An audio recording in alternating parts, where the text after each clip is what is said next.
Yo tout le monde, c'est Racer. On se retrouve aujourd'hui pour l'épisode 2 de Fortnite Stories. Pour ceux qui n'auraient pas vu la première vidéo qui est sortie le week-end dernier, je vous invite à la regarder avant ou après. Ça change pas beaucoup, c'est pas grave, elles sont assez indépendantes l'une de l'autre.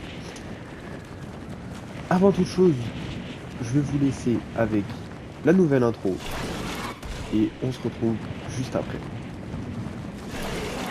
Je t'enverrai l'intro à un moment ou à un autre quand j'aurai fini de la faire et de faire le montage.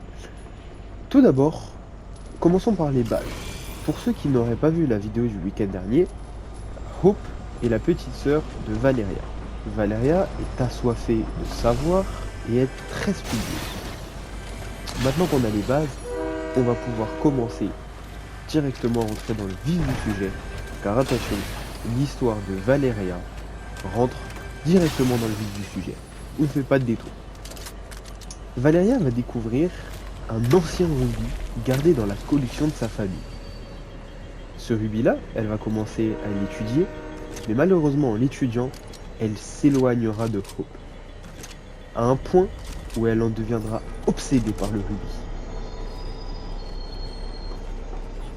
En l'étudiant, Valeria fera une découverte absolument folle, disons-le comme ça.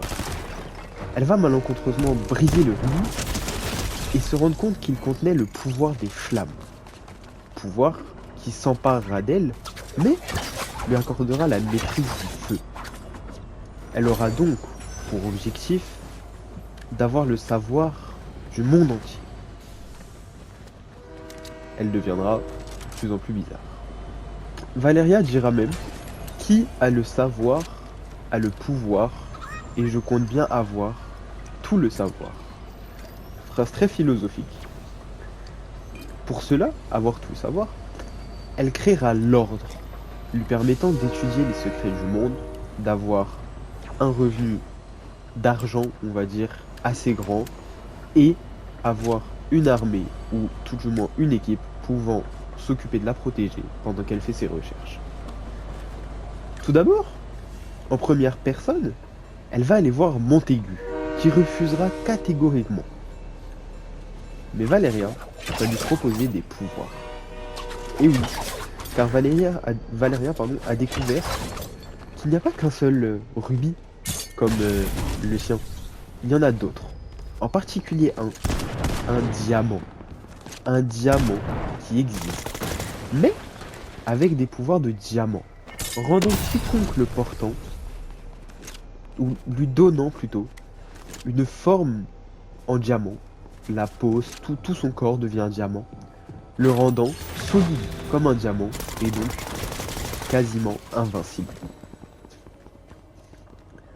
Bien sûr, en but de pouvoir, Montaigu acceptera.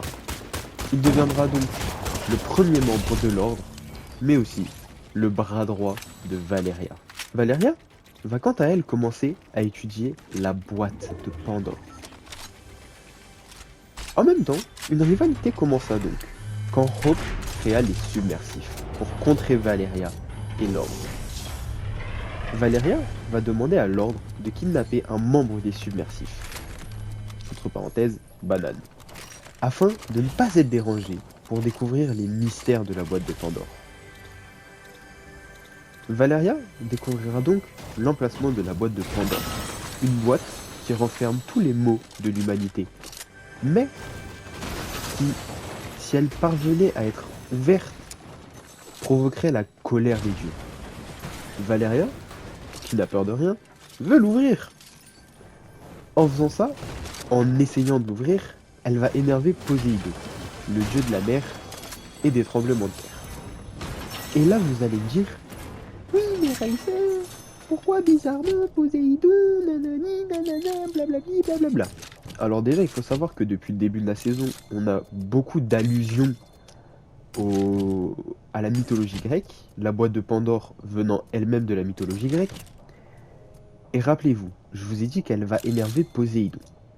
Et là, vous allez me dire: mais Poséidon, c'est le dieu de la mer, qu'est-ce que ça a à voir, nanani, nanana, liblabli, liblablabla. Liblabla, c'est moi qui l'y fais. Quand elle va l'énerver, Parce que n'oubliez pas un truc, Poséidon, certes, il est le dieu de la mer, mais dans la mythologie grecque, il est aussi le dieu des tremblements de terre. Et il y a un petit moment maintenant, dans une mise à jour qui était sortie, les fichiers des tremblements de terre présents à l'époque ont été réintégrés et modifiés, prouvant donc que dans le futur de la saison, on va avoir des tremblements de terre. Et qui plus est, des tremblements de terre autour de Runeterra.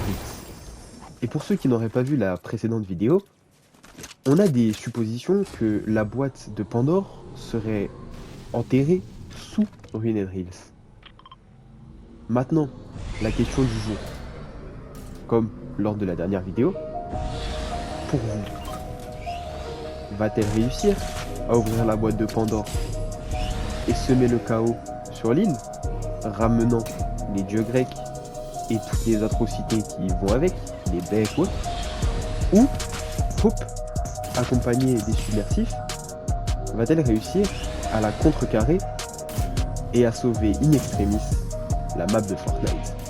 C'était Racer, je vous ai raconté l'histoire de Valeria, et on se retrouve bientôt pour une prochaine histoire.